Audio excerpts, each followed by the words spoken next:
19일 오늘이죠. OECD가 최근 공개한 보고서 한눈에 보는 연금 2023에 따르면요. 2020년 기준으로 이 한국의 노인 빈곤율은 40.4%로 여전히 매우 낮고 꼴찌인 것으로 밝혀졌는데요. 이 빈곤율에 대한 문제는 늘 우리나라에 대한 이 아킬레스건이었었죠.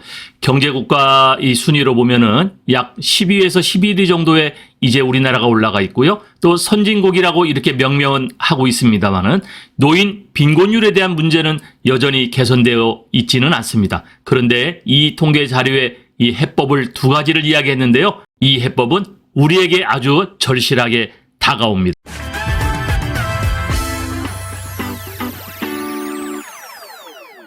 한국의 연금과 노인 빈곤율을 해법, 이거를 해결하는 해법을 두 가지를 이야기를 했는데요. 자, OECD가 2026년 국가별 이 통계 자료를 발표했습니다. 그런데 노인 빈곤율은 또 1위를 하고 있는데요. 자, 노인 빈곤율 또 OECD 1위, 연금 소득 대체율은 평균 3분의 2에도 못 미치고 있다. 한국의 노인 빈곤율은 이 경제협력개발기구죠. OECD 회원국 중에 1위를 차지했다.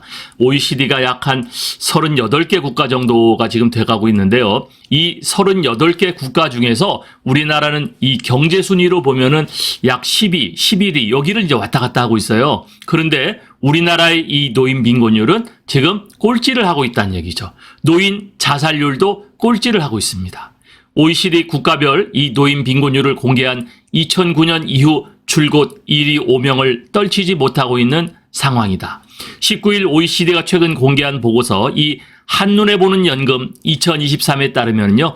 2020년 기준으로 이 집계된 한국의 이 66세 이상 노인 인구의 소득 빈곤율은 약 40.4%로 집계가 됐는데요. 이는 OECD 회원국의 평균은 14.2%입니다. 그러니까 여기에 약 3배 가까이 높은 수준으로 이 수치가 40%대에 도달할 국가는 한국밖에 없었습니다.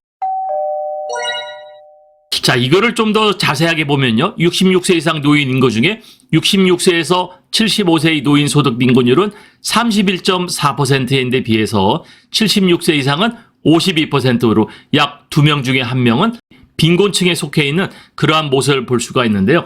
그러니까 우리나라의 이 70대 중반 이후로 갈수록 더 빈곤율이 심해진 것을 우리가 볼 수가 있었죠. 자, 왜 그럴까요? 우리나라는 왜 이것이 해당되지 않았을까요? 자, 오른쪽에 있는 OECD 주요국의 노인 빈곤율이 여기 나와 있는데요. 2020년 기준 66세 이상 노인 인구 소득 빈곤율을 봤습니다. 자, 한국이 40.4%고요. 이 중간에 보면은 OECD 평균이 14.2%인 것을 볼 수 있어요. 자, OECD 평균보다 노인 빈곤율이 낮은 나라는 주로 어딘가요? 이걸 봤더니 영국, 캐나다, 독일, 이탈리아, 프랑스, 덴마크, 노르웨이, 아이슬란드. 그러니까 유럽 국가들이 OECD 평균보다 훨씬 낮았고요. 자, 미국 같은 나라는 22.8%, 일본도 20.0%. 일본이 지금 이 노인들이 많아져가지고 굉장히 어렵게 생각을 하고 있다. 이런 기사들을 많이 봤음에도 불구하고요. 노인 빈곤율은 20%를 지금 웃돌고 있습니다. 자, 그런데 한국은 40.4%로 이 40%를 속해 있는 나라는 우리나라밖에 없었던 거예요. 자, 그러면 우리나라는 왜 이 노인 빈곤율 해소가 되지 않고 있을까? 그동안 여러 정부를 거치면서 무엇을 했을까? 이것들을 지금 고민하고 있는데요. 드디어 이번에는 이 공적연금 개혁을 하겠다고 지금 나서고 있는데, 그렇다면은 이 OECD에서 이야기하는 이 노인 빈곤율까지도 해결할 수 있는 이 공적연금 개혁은 무엇일까? 여기에 대해서 다음 장에서 해법을 말씀드리겠습니다. 부탁의 말씀드립니다.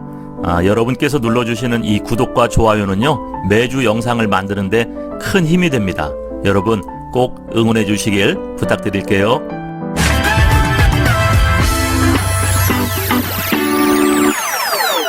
한국의 연금과 이 노인 빈곤율을 해결할 수 있는 두 가지를 이야기할 건데요.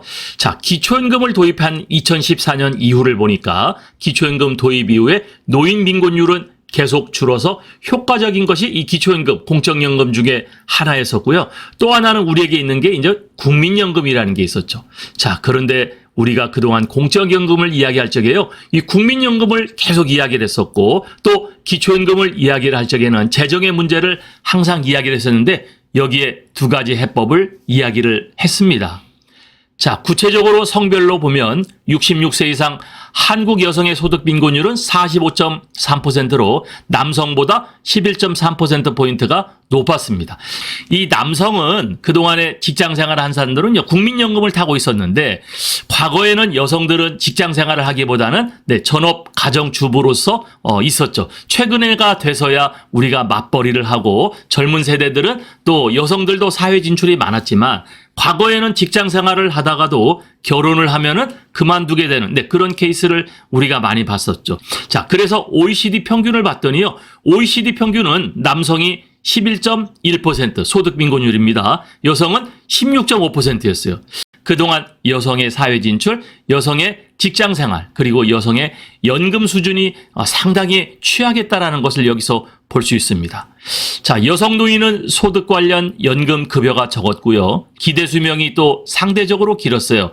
남성 노인보다 빈곤율이 높았기 때문에 특히 한국은 남성과 여성 노인의 빈곤율 차이가 11%포인트가 넘어서 비교적 격차가 매우 크다고 OECD는 분석했습니다. 자, 특히 우리나라는요, 이 평균 수명을 보면은 우리가 지금 83.6세인데 여성은 86.6세, 남성은 80.6세예요. 자, 그러니까 여성이 약 6년 더 살고 있는데 여성의 평균 수명이 6년이 더 길지만 그동안 여성은 연금에 대한 혜택이 없었죠. 직장 생활을 하지 않았다는 거예요. 그래서 여기서는 여성의 이 빈곤율이 훨씬 더 위험하다 이렇게 본 거거든요. 자, 작년 기준으로 한번 보면요. 자, 고용률을 한번 봤습니다. 65세에서 69세 고용률은 50.4%로 일본에 이어서 두 번째로 높아요. 일본은 정년이라는 게 없었죠. 60세 정년이 없습니다. 그래서 일본은요, 정년이 아예 없어버리니까 이 숙련된 기술을 갖고 있는 사람은 계속해서 70세까지, 80세까지도 근무를 하는 경우가 많이 있거든요. 자, 그런데 해당 연령대의 이 OECD 평균 고용률을 봤더니 24.7%였어요. 그러니까 우리나라가 OECD 평균보다는 2배 정도 더 일을 하고 있었다. 자, 일을 하는 것은 또 건강이 되니까 바람직하지만 한편으로 보면은 연금의 그 혜택이나 연금에 대한 어떤 지원 부분이 적기 때문에 이 일을 계속 했었다라는 그렇게 우리가 볼 수도 있거든요. 그래서 한국의 연금 소득 대체율을 봤더니 연금 가입 기간 대비 받게 될 연금액 비율인데요. 소득 대체율은 31.6%로 OECD 평균은 50.7%였어요. 거기에 3분의 2에도 못 미쳤다라는 거거든요. 그러니까 연금에 이러한 지원이나 혜택이 없기 때문에 일을 할 수밖에 없었다. 그래서 고용률이 높아졌고 특히 그중에서 여성의 노인 빈곤율은 더 어려웠다라는 것이 오늘 드릴 수 있는 말씀입니다. 자, 기초연금 도입 이후에 그럼 노인 빈곤율은 어떻게 됐을까요? 오른쪽 그래픽을 보면요.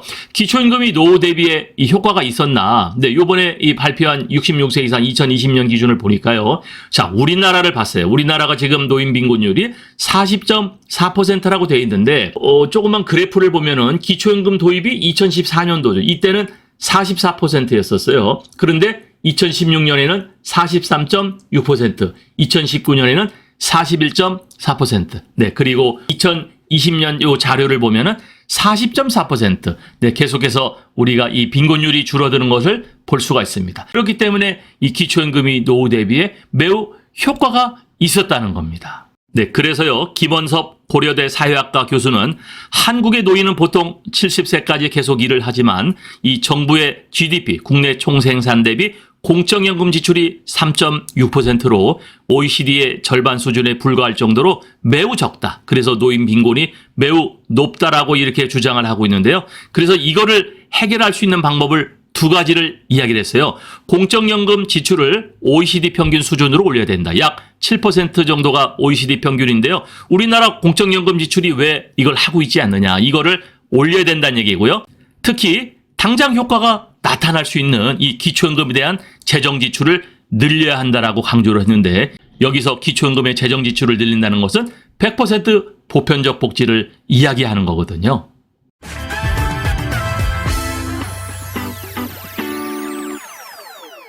자, 오늘의 영상 결론을 말씀드리겠습니다. OECD 발표 이 통계 자료의 내용을 보면요. 한국 노인층의 연금 수준은 극히 낮았다. 7, 80년대를 거치면서요. 우리나라는 주로 경제 성장을 최고의 캐치프레이즈를 갖고 있었죠. 그래서 잘 사는 나라, 새마을 운동부터 해서 잘 살아보세, 잘 살아보세. 네, 경제 성장을 우리가 주장을 하고 외쳤었죠. 그래서 우리나라 경제 성장을 실질적으로 했었어요. 외국에서 한국을 바라보는 수준이 한국인들은 성실하고 또 머리가 좋고 또 굉장히 열정을 갖고 있다. 네, 그렇게 보여지거든요. 그래서 우리나라는 이제 경제 성장을 이뤄서 선진국이 되었고, OECD 경제 선진국가 10위권에 들어가 있는데 이렇게 우리가 성장을 하는 동안에 부족했던 부분이 있었어요. 그게 뭐냐? 사회복지 부분이었었어요. 사회복지. 여기 사회복지에는 크게 보면은요, 네, 뭐 노인복지, 또 장애인 복지. 그다음에 저출산이 요새 문제니까 아동복지 뭐 이런 것들이 주로 들어가는데 특히 노인층에 대한 사회복지는 거의 전무한 수준이었었습니다. 그런데 여기에 이제 2014년도에 기초연금이 도입됐죠. 기초연금은 국가가 재정의 문제로 우리가 70%를 지급하게 됐었잖아요. 자, 기초연금 도입 이후에 빈곤율은 줄었다. 자, 기초연금이 굉장히 효과적이었었어요. 네, 기초연금을 어쨌든 30만 원씩 소득하에 70%를 지급하니까 없던 분들이 그래도 30만 원의 이 빈곤율을 좀 줄일 수 있었다. 그래서 앞장에서 말씀드렸던 빈곤율이 줄어드는 모습을 여러분들이 보실 수가 있었죠. 그럼에도 불구하고 아직도 OECD 1위를 차지하는 것이 우리 노인 빈곤율이었습니다. 노인 빈곤율 해법 두 가지인데요. 자, 우리나라는 그러면 공적연금 지출은 어느 정도일까? 네, 공적연금이라고 하면은, 이 노인 빈곤율을 해결할 수 있는 공적연금, 이건 국가가 할 수 있는 거거든요. 그런데 그 공적연금 지출이 GDP 대비 약 3.6%였어요. 그래서 OECD 국가 평균의 50% 수준에 머물러 있습니다. 그러니까 OECD 국가 평균은 거의 7% 이상 이 GDP 대비 세금을 가지고서 이 노인 복지에 대해서 공적연금 지출을 하고 있는데 우리나라는 이 노인층에 대한 공적연금 지출이 매우 낮은 거였었죠. 여러분 국민연금, 기초연금은 세금으로 하니까 이거 공적연금 지출로 볼 수 있는데요. 국민연금은 그렇지 않아요. 국민연금은 국민연금 가입되신 분들의 그 돈을 냈던 그 돈 통계, 그 재정 안에서 많이 낸 사람은 좀 적게 타고 적게 낸 사람 많이 탄 그 안에서 이걸 조정하는 거거든요. 이것이 이제 비례 부분, 균등 부분인데 이렇게 이야기를 하는 건데 그러니까 국가는 이 국민연금에 대해서는 지원되는 게 없었다는 얘기거든요. 그런데 우리나라 경제력은 지금 OECD 10위권, 11위권을 우리가 지금 도달하고 있는데요. 자, 이런 수준임을 감안하면 이제는 이 사회복지, 노인복지 이걸 지금이라도 개선이 필요하지 않느냐라는 것이 이야기가 되고 있고요. 지금 우리가 내년 총선을 바라보고 있습니다만 총선 이후에 이 공적연금이 개혁될 텐데 여기에 대해서 주장하는 그러한 정치인들이 지금 거의 없는 거거든요. 그래서 가장 효과가 빨리 나타나고 도움이 될 부분은 기초연금이었다. 기초연금. 그래서 기초연금 인상보다는 100% 보편적 복지가 이루어져야 한다는 것을 이제 주장을 하고 있는 건데요. 자, 노인 빈곤율. 자, GDP 대비 공적연금 지출이 있어야 되고 특히 기초연금이 보편적 복지가 이루어진다면은 노인 빈곤율을 해결할 수 있는 가장 주요한 효과적인 해법이라고 이야기를 드립니다.